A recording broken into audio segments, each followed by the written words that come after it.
Bueno, pues a continuación quiero platicar y entrevistar a uno de los autores. Y bueno, es el doctor Javier Domínguez del Olmo. A ver, don Javier, platícame de tu capítulo y de tu papel dentro del Colegio Mexicano de Medicina Familiar. Con mucho gusto lo hago, Georgina. Primero reconozco tu esfuerzo de coordinación en esta publicación que seguramente, como su título lo dice, será un enorme legado médico para la medicina familiar. Me pareció un acierto haber considerado un capítulo que hable sobre la historia del Colegio de Medicina Familiar. De tal manera que lo que yo busqué es construir un capítulo que permita a quienes han acompañado al colegio, ahora Federación, desde hace más de 25 años, sentirse representados. Identificar que sus aportaciones han servido para que la medicina familiar en este país ocupe un lugar preponderante dentro del sistema de salud.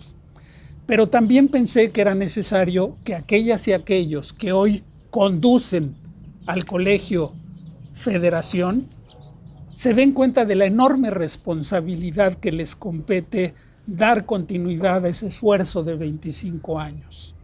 Pero también lo hice pensando en que hay gente que está formándose en la medicina familiar y que necesita referentes. Es necesario que las nuevas generaciones se sientan identificadas con gente que ha logrado, a través de muchos años y de mucho esfuerzo, poner en alto a nuestra disciplina. Con esa perspectiva es que lo trabajé.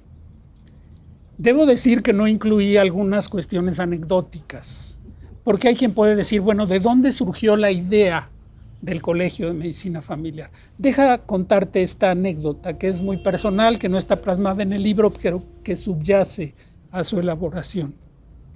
En el año de 1992, después de haberse realizado el primer Congreso de Medicina Familiar de la nueva era, el primero de los 25 o 26 congresos que el colegio llevó a cabo. ¿En Mérida? No, ese congreso se hizo en la Facultad de Medicina de la UNAM.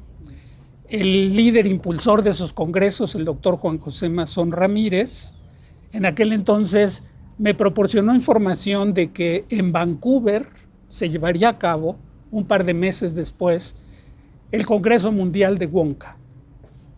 En aquel entonces no teníamos un colegio de medicina familiar, teníamos un consejo de certificación.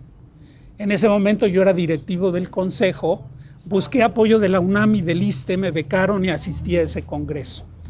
Y en una de las reuniones simultáneas de ese congreso, es un congreso maravilloso, con médicos familiares de todas las regiones del mundo, quise ingresar y dije quise porque tuve que quedarme parado para escucharlo, el simposium del profesor Ian McWhinney.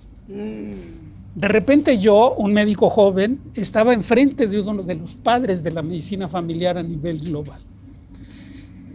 Y curiosamente, a unos pasos de mí, también de pie porque no encontró lugar para sentarse, estaba el doctor Julio Zeitlin, otro de los pilares de la medicina familiar.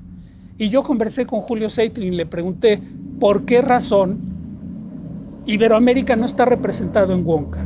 Julio, a quien ahora le llamo así respetuosamente, pero con cariño, por la amistad que llegué a construir con él, me dijo, porque en Wonka no nos respetan, porque no toman en consideración ni siquiera el idioma, todo se habla en inglés, somos una región aparte, no debemos ingresar.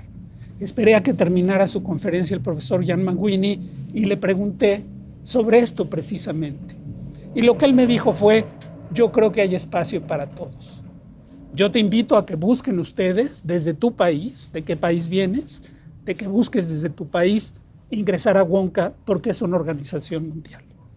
Ese día, en la tarde, conversé con el único otro médico familiar mexicano que asistió a ese congreso, el doctor Homero de los Santos Reséndiz. Y le planteé la idea de que tendríamos que conformar una organización nacional porque solamente así, con una organización nacional, no un consejo de certificación, nos permitirían ingresar a Wonka. Y le dije, en cuanto regresemos a México, iniciaremos con ese proyecto. Y así sucedió. Iniciamos el proyecto.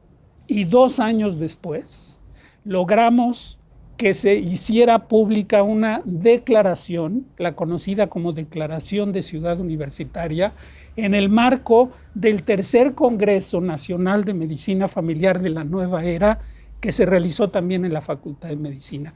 Y esa Declaración de Ciudad Universitaria es la que da entrada a este capítulo. Es muy importante que quienes trabajamos en la medicina familiar leamos esa declaración, porque esa declaración sigue vigente y sus objetivos tienen que seguir los objetivos de la federación. La federación no es una nueva institución. La federación es la nueva era del Colegio Mexicano. Tiene responsabilidades porque tenemos que adaptarnos, pero el Colegio Mexicano formará parte de la historia y nunca lo debemos olvidar.